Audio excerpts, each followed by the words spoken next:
I figured we all just start with introductions. I can go first. My name is Brian Keitel. I am the production and communications coordinator for the Proman Music Program.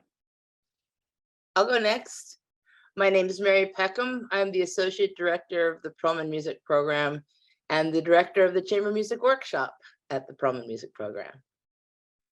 My name is Michelle Ross. I am an alumni of PMP. I'm a violinist and composer. I'm Sayun, and I am a cellist, and I had the pleasure of playing Michelle's piece at PMP this summer, and I was an alum of the Chamber Music Workshop from many years ago.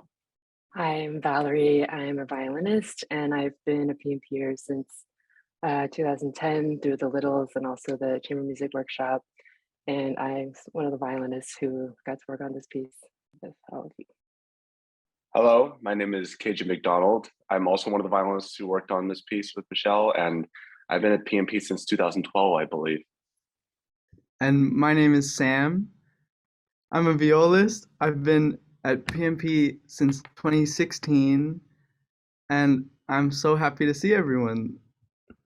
I think we can start sort of with Mary and Michelle. If we wanted to kind of go back to the beginning and talk about the details of actually commissioning the piece and how did this whole project, I guess first of all we should talk about what we're here to talk about, which is Michelle Ross's String Quartet for Roger. So if you want to talk about how this all came to be from the beginning, we can start there. Michelle, I'll start and then I'll hand it off to you if that's okay. Well, you know, it was a huge loss to the world of music and to the PMP community when Roger Tapping passed away. And it just happened sooner than we thought. We thought we had at least another year with him. And I think everyone was in shock. I think we still are, and mourning the loss of this this wonderful being, although now he's creeping into my coaching a lot. And I find it wonderful to remember him, what he thought about music. But in my discussions with Toby Proman and Anna Kaplan, we wanted to do things during the summer's workshop to honor Roger's memory. And we thought, first of all, that we would dedicate the Tutti Suonari concerts to him because they were he was the essence of them, because he was someone who loved to read so much that he would be busy every night for 4 or 5 hours reading with mostly students, but also other faculty. And so the genesis of the idea of these concerts being a collaboration between artist faculty and the young artists had its genesis a lot in the spirit of his passion for that. It wasn't until about a month or two later that we talked about the possibility of commissioning a work to be written in dedication and dedicated to Roger. And as soon as we realized that that was a really good idea, given the kind of musician that Roger was, in fact, he was a composer, we just right away thought of Michelle, because Michelle is an amazing composer, an amazing musician, and she was very close to Roger. I remember the first summer that she was at the Chamber Music Workshop. I think she and Roger read almost at least every other day, if not more. And I know she was very close to him. So at that point, I believe we contacted Michelle and asked her if she would be able and willing to do the project. And I'd like to hand it off to Michelle at this point. Michelle, can you tell us a little bit about what that was like being asked and then what you determined you would do? Thank you, Mary. I know we're all really emotional, so I'll do my best. Mrs. Perlman called me one day, and it was a huge honor to be asked. You know, I've been composing for a while, but in recent years, taking more, it's sort of taken charge of my life, actually, rather than the other way around. But a string quartet is something that I've been afraid and had a block within myself for years. I mean, I grew up at PMP studying string quartets. So, and I'm a violinist. It's probably the medium that I know intellectually and in my heart the most, but I had never been able to write a string quartet. And this process was healing for me and still is, musically and personally, because, you know, the thing about Roger as a teacher, as a mentor, as a collaborator, is that he kind of, like, it seemed to us with just no effort, with complete ease, he always knew what was important about music. And so that essence guided my process, and all of a sudden composing became clear, and the motivation became clear, because all I had to do was think about Roger. And it was truly a gift to spend months thinking about his sound, thinking about how it felt to play with him. Yeah, I mean, I when he showed up at the chamber music workshop, it was like a shooting star exploded, and we were all, you know, he changed everything. And every night he was reading Haydn quartets with us, and it was just, and yeah, sorry, I don't know if I answered your question, but it was, I think will remain probably for the rest of my life the one of the most cherished and like profound things I've ever had the opportunity to do, was to write this piece for PMP and for Roger. That's great. Could hop in now. Probably ask you to kind of continue on talking about the early stages of composing this piece. Maybe start with sort of the timeline. You said you worked on it for a few months. When did you actually start? And the performance, it premiered on June 11th, 2022. So kind of talk through that length of time. Can maybe talk about some of your early ideas, what was working, what wasn't. How did you kind of develop this piece? Well, I think very early on, Mary called me and we talked about who might be playing the work. So I think I had these 4 spectacular artists in mind. And for me as a composer, I, you know, it's inextricable for me, the performer from the work. And so I was really excited to know that everybody had ties to Roger, and that we would all sort of be able to support each other. And so I had that in mind. But compositionally, I knew right away what I wanted, like sort of, I guess I can, with this piece, I always try to not reveal like the sort of compositional reveal, but I assume that this conversation, it's okay to talk about the structure. So my personal favorite string quartet, favorite Haydn quartet, and possibly favorite quartet is the Opus 20 number 5, the slow movement. It's the variation movement. And, you know, I was very lucky to read that with Roger. And it was actually the last, we would sort of, with Gia, another fellow PM peer, and another friend, we used to gather in New York and continue our chamber music reading tradition, which I know Roger did with many people. And so we read this quartet at the last, actually the last time we read together. And so having that connection, I knew that I wanted to reference the piece in this quartet, because I think having an anchor was very helpful for me, and sort of helped tie together all of the emotions that were going to be in this piece. And so I would say all of my music starts with improvisation. And actually, so probably in March, I had the concept for what we call the bells section, which happens right before the Haydn quote. And that kind of was like the birth of the piece. And then I spent the next few months trying to, I had this weird, not weird, but I had this kind of unnameable instinct that I wanted the piece to be in 5 sections. I think I was thinking a little bit about 132 also, in this idea of like oscillating back and forth between something. And I couldn't, I think probably until the final weeks before we went out to Shelter Island, I was still trying to figure out the puzzle of the structure. But I knew that the Haydn was sort of at, I also knew it was going to be showcased in the viola, which is really special because it's a theme that the violinist plays in Haydn.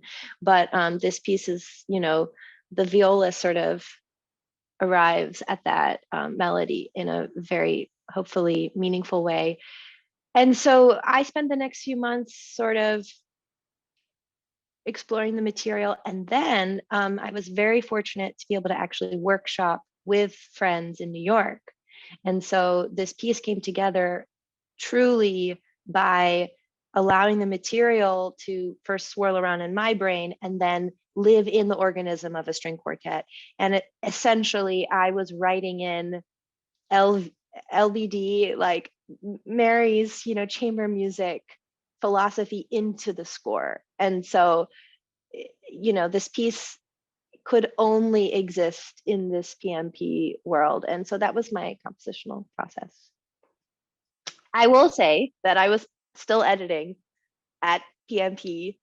They're all laughing, muted. True PMP fashion, I felt like a teenager because there was definitely one summer where I snuck out of my dorm to try to practice in my practice room, and I probably fell asleep in the middle of the night, didn't practice. But this time I made it to the violin cabin at 3 a.m., did my editing, sent it to the engraver, and this amazing quartet learned the re-edited bell section that like the day before the concert. So we were working on it collaboratively up until the end, I would say.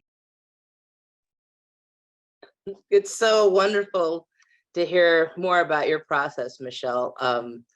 I think some of it was with the piece, I can now understand as you're describing that. But I also wanted to mention that it seemed like a natural thing to do, especially because last summer we were fortunate to have on the artist faculty Sayun Thorsten's daughter, who is an alumnus of the Chamber Music Workshop. And Sayun has done projects with you before, Michelle. So Sayun, I'm wondering, can you describe a little bit of what your process has been like working with Michelle before, and then maybe a little bit about what it was like this past summer on the quartet? Absolutely. Well, this is kind of an amazing opportunity because this is the second piece that I've been lucky enough to play of Michelle's. And I mean, Michelle and I have been playing together for a long time. We can't even remember actually when we first met because it seems like we've known each other forever and played together forever. So it's like, there's no beginning and hopefully no end.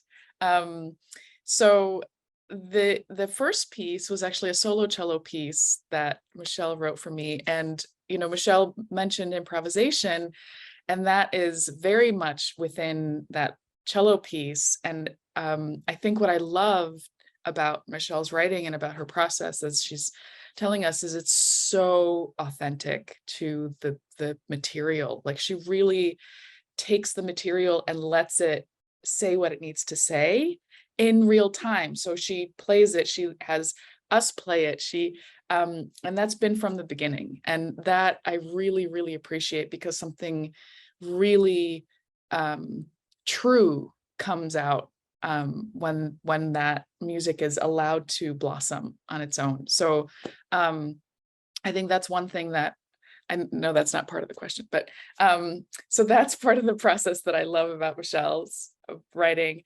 So there's the cello piece, which is called The Whale Song, which is amazing, and y'all should go listen to it if you haven't already. But the quartet, it's just so amazing to watch her take kind of the process that we were going through, and then really have to kind of put more on paper because there are four of us, not just one of us, and to see how those voices now interplay and to see it in real time.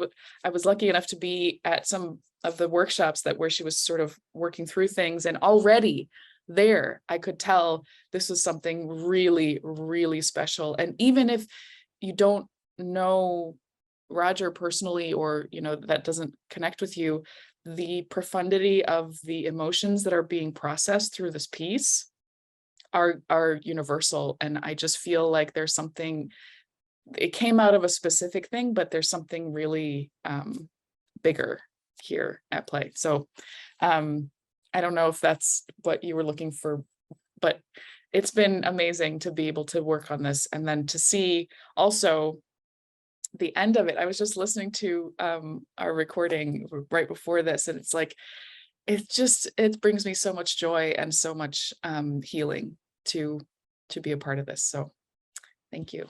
It's beautiful, Sayun. Thank you. I think I'd love to, I just kind of go around and talk to the others really quickly too. And feel free, Michelle, Sayun, to jump in if you have any follow-ups with any of them. But I'll just go in alphabetical order, if that's all right, by first name. So KJ, what about you? Can you tell us about what the process was like for you, especially the process of working out the piece together? Yeah, sure. Thank you, Mary. I remember when we first started the piece, I was just trying to count. So to be completely honest with you, like the first couple times I ran through the piece, like the piece didn't register in my mind. It was just like, oh, there are notes and I got to put them in the right place.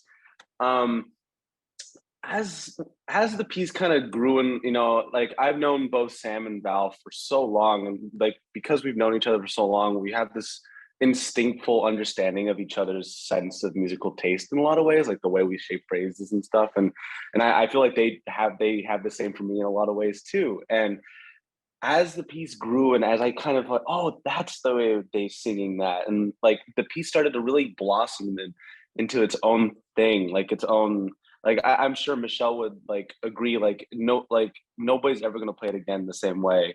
If anybody ever does, is because of the individual like people here, the individualness of all of us and the way we play this.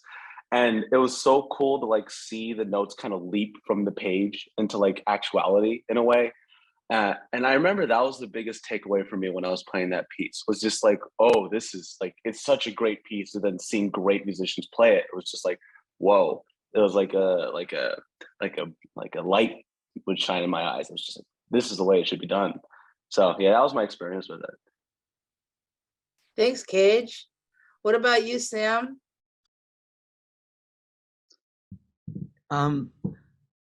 Yeah, I think we very, very quickly on realized just how poetic and incredible this piece was. And we would say like, shoot, this is just too beautiful. And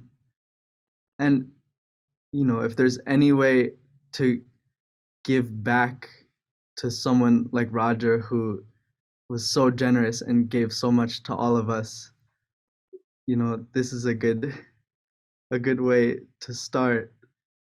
And it was such a pleasure to play with three people that I love and admire so much. And to meet Michelle was such a privilege and so inspiring. And yeah, it was something I think we will never forget, and very powerful moment. It's beautiful, Sam. Yeah, Michelle is just a beautiful, inspired being to be around. And of course, you and KJ and Val had been, you've been PMPers together.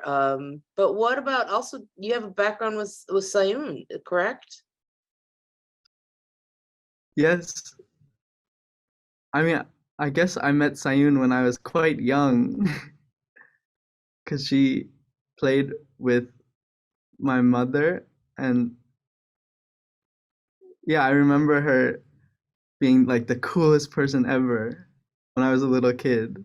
And to get to play with her was like a huge moment. It was like playing with a celebrity.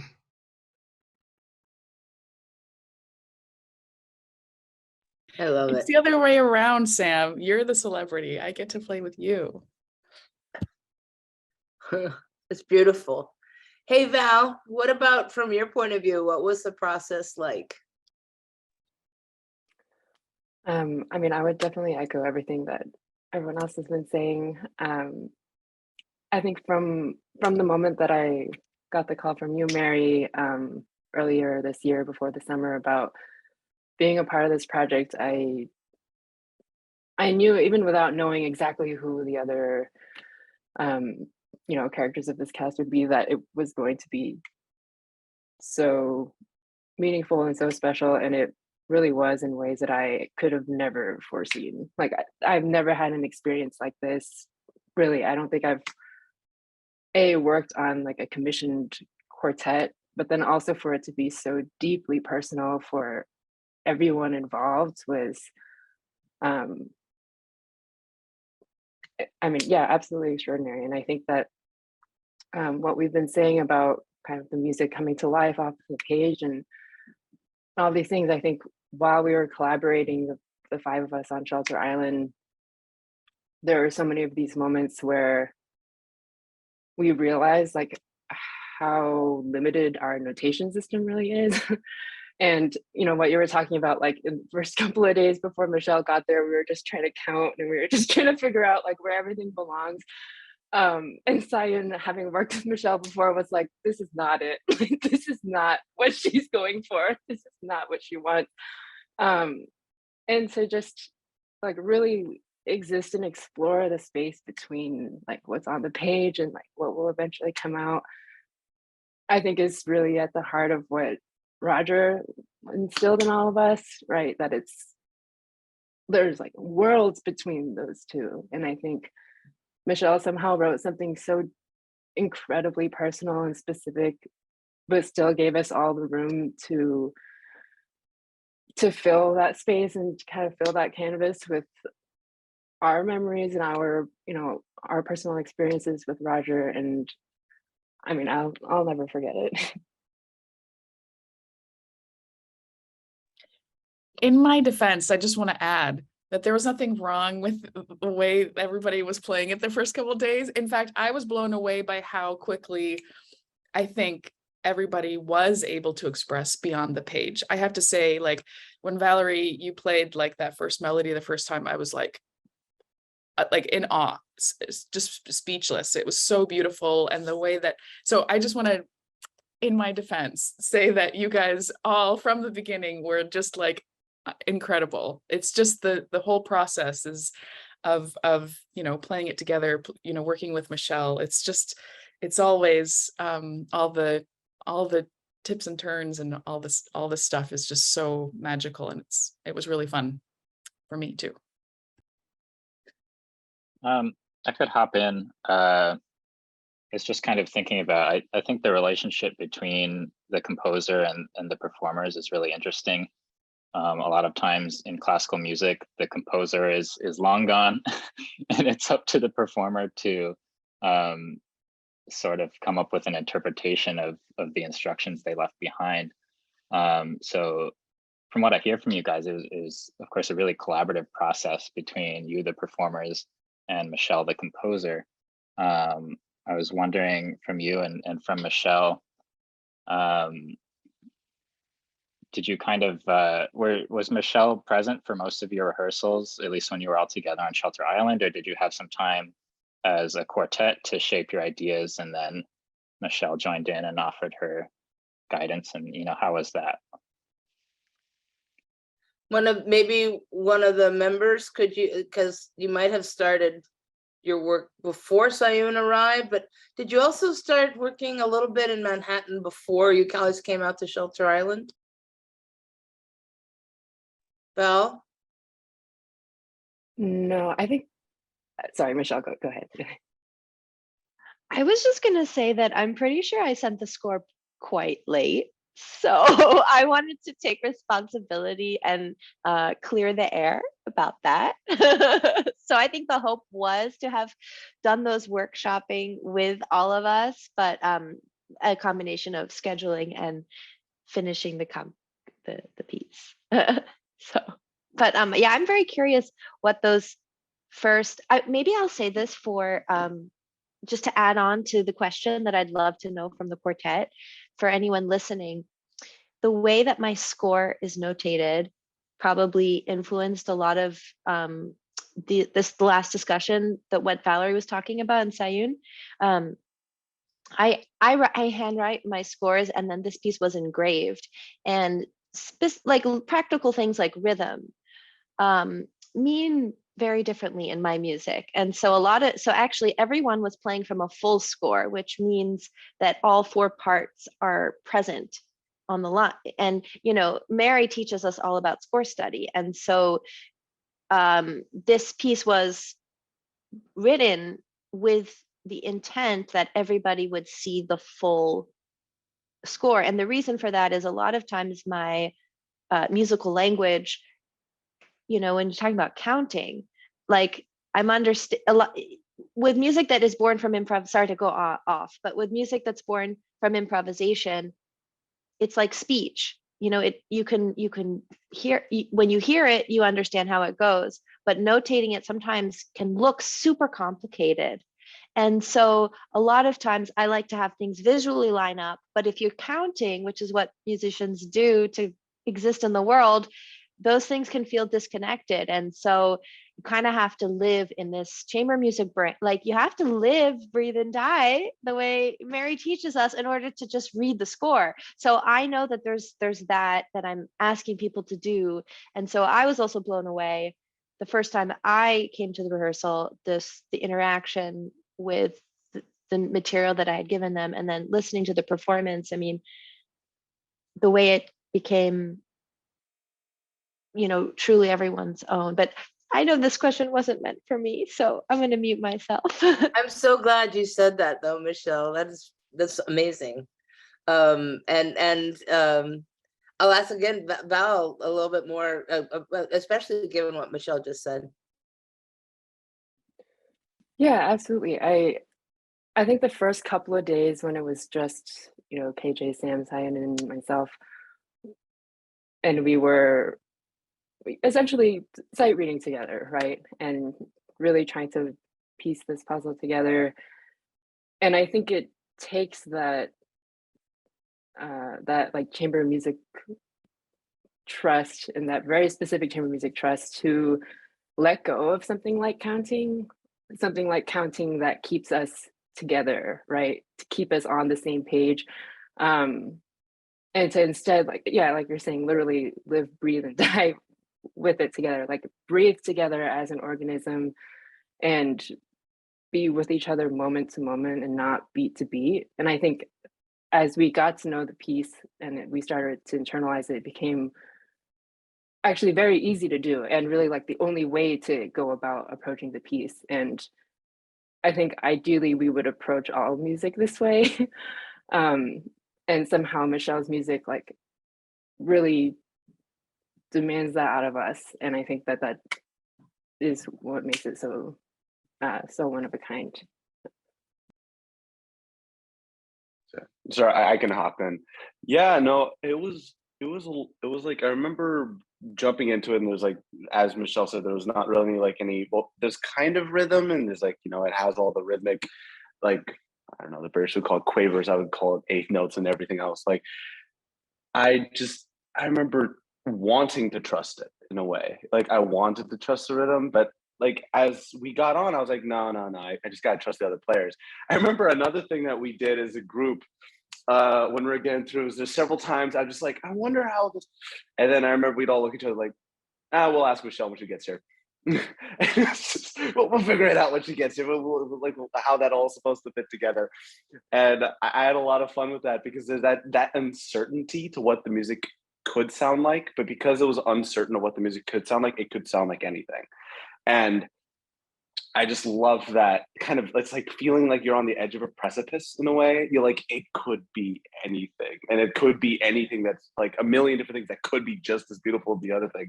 And so those first few days are so much fun because like you're just imagining everything that it could be, and everything it can't be in a way too is almost just as fun. And so like I remember that being the experience for me. I was just like kind of sitting along for the ride and just like seeing where it takes me. It was a lot of fun working with these guys. KJ, I'm sorry to get tacky, but it does sound like you were kind of just, perhaps, I don't know, leisurely sitting upon a surfboard in. Yeah. For those in the audience that don't know, KJ is a virtuoso surfer, along with being a virtuoso musician in every way. Yeah, if you didn't know that, Michelle, I'll show Michelle, you didn't know later. that? That is the coolest picture. Anyway, Yeah. what about from the violist point of view? What would you say?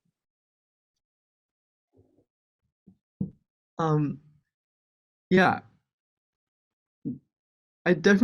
we had to discover how naturally this music flows and evolves, and it was something that we weren't used to at first. And I remember when Michelle finally came to Shelter Island, and there was a part that we weren't quite getting how she wanted, and she just went over to the piano and played, and then immediately we were all like, ah, of course. And then it all makes sense, and the way it's written on the page is so beautifully notated, and we had to just sort of explore this new way of reading music in a way that's different, but it was so satisfying to finally figure out how she wants us to do it, I guess.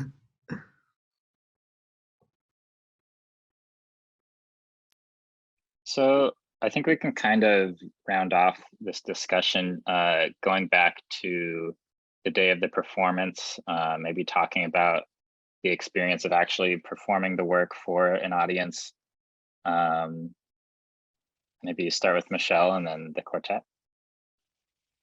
Well, as an audience member, I was just crying all day. I mean, yeah, I couldn't imagine a more beautiful. And actually, we got to hear the piece 3 times, because I believe you ran it twice in the synagogue in the dress rehearsal, and every time was different and kind of etched in my heart. So, and it was so beautiful to be there and hear all of these works that I know Mary chose so thoughtfully. They were all, I think, Roger's favorite pieces, and his string quartet had been performed the night before. So the whole weekend was such like a powerful gathering of our community, and with the love for Roger. And yeah, I'll never forget their performance.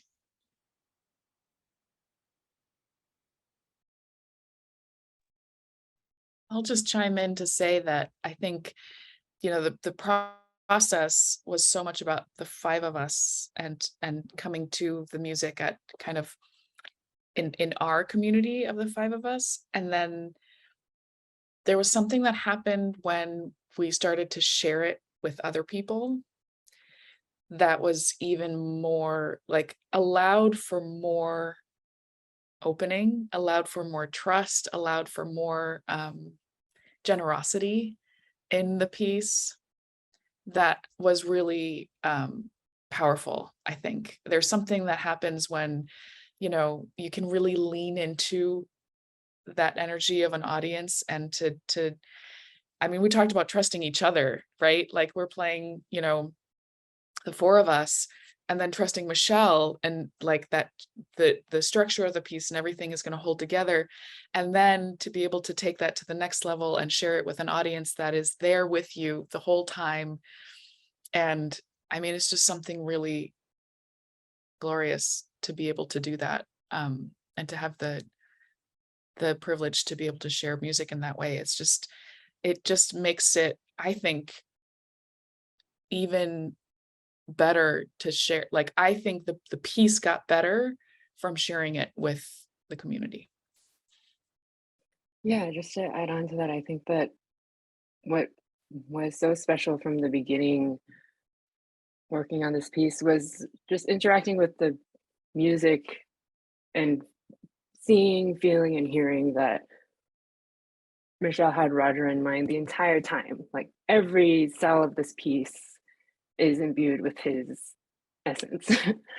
And I think it's kind of like the Russian dolls, right? So there's that, and then there's us four working on it together and all thinking of Roger and being in this space together. And then the five of us, Michelle was there. And then I think during the dress, Mary was there. It was just like bringing like two more people into this embrace. And then all of a sudden it was like so much of our PMP community there. So many audience members that have loved and cherished Roger's playing for so long. And it was like just this cosmic feeling. And I think that every time that we had played it through in rehearsal, even when it was still like, kind of falling apart, by the end, we really were all crying. Like, it didn't matter that things weren't together. Like, I think Michelle was saying that Roger somehow knew what was most important about the music at any given point. And I think we were there. Like we were there right there with him. And something that I kept thinking of when we were working on it and when we performed it was just how much Roger would have loved to work on this piece or to hear this piece, whether or not it was written for him, just as a piece itself. Like, I just know he would have eaten it up, like right up his alley. So yeah. I can hop in here. Yeah, no, I remember when I was performing it, I definitely dropped a tear or two, or maybe, I sorry to rat Val out, but I'm pretty sure I looked over at her and she was definitely dropping more than a few tears as well during the performance. And it was one of those performances where you go on and like time kind of stops. You know what I mean? Like everything just kind of freezes and you're like, okay, this is everything that is and will be and everything that should be and could be at the same time. I just love that. Like, that's when you know music is great. And like, I remember like before we're talking about like the music changes when it goes in front of an audience. Like, I like, especially this piece in a lot of ways, like, yeah, I always remember that, like, that stupid old philosopher's like dilemma is like, if a tree falls in the forest and nobody's there to hear it, like, does it make a sound? And it's the same thing for me, like in music, like, oh, if music plays and there's no one to hear it, is it really music in a way? I think it's like really true for this piece. Like, it just took on a new life when we played it. One little funny anecdote is that at heart, I'm a very sentimental person. And so the last piece that I ever worked with Roger was a Kreutzer Sonata by Janacek. It was a quartet. And I remember we were working at it the summer before at PMP, and I completely forgot there was a mute required. And I just didn't have a mute. And I was like, oh, I got to order a mute on Amazon. But we had to learn it so quickly that the mute wasn't going to get until the day after the concert. And Roger's like, it's like, I'm just going to give you my mute. Just take my mute. Just take my mute. And I was like, oh, okay, thank you. I'll give it back to you. And he was like, I don't want the mute back. Keep it. And so I don't remember, but I don't think, Michelle, your piece required a mute. But I remember that I had that mute on my violin when we were playing. Because I kept it as a memento. There's a couple mementos that I always have on my person when I'm performing, and that is now become a staple one that I always have, and I had it on for that. That was where it started. It was like, oh, this was Roger's mute. I forgot, and I put it on my violin, and it's been there ever since. So yeah, it's a little fun little story. Don't lose that mute. I don't plan to, if I can help it. Well, that was I think that was really great. Thank you all for joining. If there's nothing else to add, I'll probably stop the recording, but we can stay on and chat a little bit more. Is there anything that we didn't touch on that Why don't we want a just chance go to around share. and have everybody say just one final thought that they have about the piece, the process, Absolutely. anything about this project? That would be great. I'll just why don't we start with the most important? I mean, the best. I mean, the cellist. How about Sayun first? That was very cello-centric of you, Mary.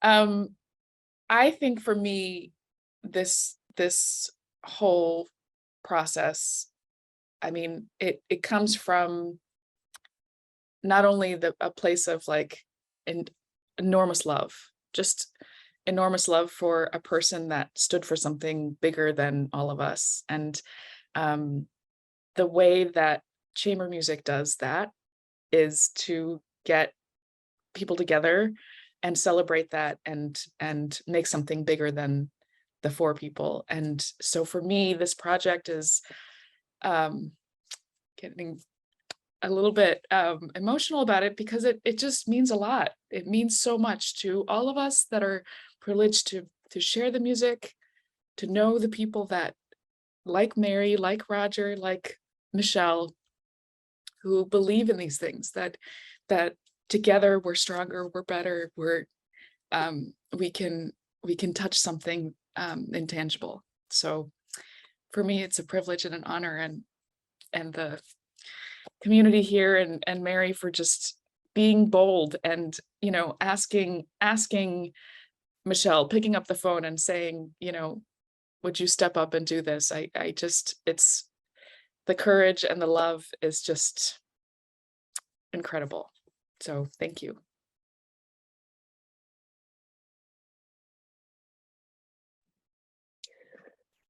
Man, I thought I was gonna keep it together.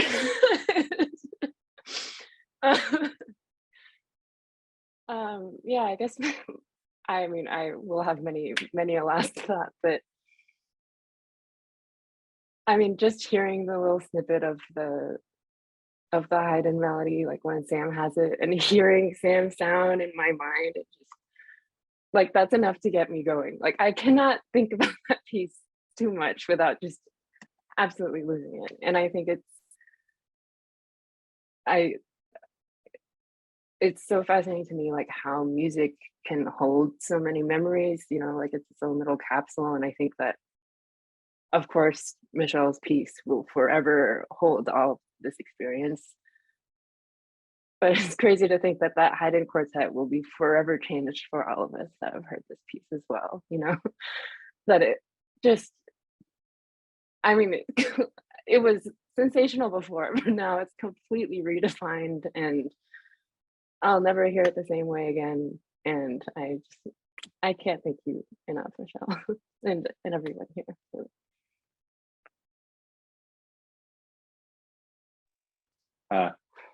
Yeah, I remember my final closing thought was like the piece was just, it meant so much to me, and Roger meant so much to me in a lot of ways. And you know, and it was great to like play again with, like, you know, I never met Sayun before, but it was so much fun to play with you. And like I've known Val and Sam for like as long as I can remember, and we'll probably know each other forever. But hopefully, I love these guys. And I was out, like I remember when I got the email, I was like, oh, you're gonna be playing with Val and Sam. I was like, oh yes, I love these guys. They're so much fun to play with. And I remember just being ecstatic. And it was really fun to meet Michelle. I'm like, I'm gonna make it a point to try to play more Michelle's music in the future. I really hope so. Michelle and I actually connected up in Lucerne later on this same summer. So that was really fun to see her again in a completely different part of the world. Yeah, and it's like I hope to run into you again in the future, Michelle, continuously. It would be so much fun. I love your music. It's so emotional. It's so perfect. It's amazing. Thank you so much.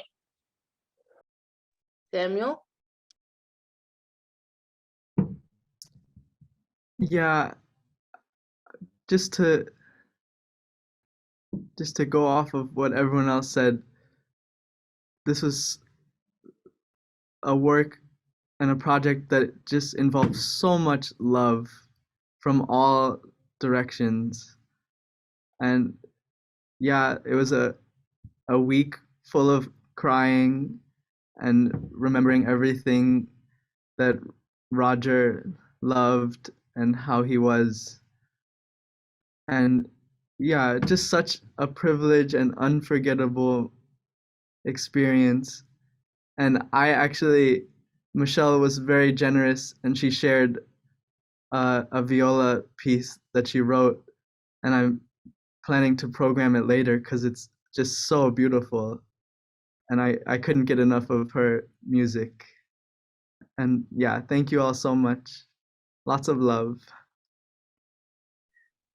Oh my goodness, it's hard to speak right now. I just want to say thank you. This experience has changed my life, and each one of you has changed my life. And I think that this was only possible for me to go where I needed to go to write this because of Mary, actually. Like, I just knew that the support that you stand for was going to guide this process. And so knowing that I was going home also, like this was a journey home, the piece compositionally ends in a feeling of home. And to do this at PMP, where, you know, I grew up and I learned how important it is to feel safe and to have actually be supported in order to take risks, in order to be vulnerable, in order to be true and connect with other human beings. And so I think knowing that in the depths of my heart, knowing that I was going to be able to feel safe and supported, allowed me to dig deep and do my best to create that, to emanate that support for everyone. And so I want to thank you, Mary, for everything that you do, and PMP for instilling in all of us this, you know, kind of philosophy that continues to expand. So, yeah. And to each of you for your playing, I'll never get over it. So I think that the whole experience, it really took us someplace that I don't think we ever expected to. And you know, Michelle, that's so kind and generous of you to say, but I didn't write a note. I didn't play a note. You guys did it, and you took us somewhere so meaningful, and it's gonna be played a lot, this piece. And I hope it's just the beginning of at least 16 quartets by you, Michelle Ross. You know, do at least as many as Beethoven. If you want to go for Haydn, you better get busy because you got like 67 more to write.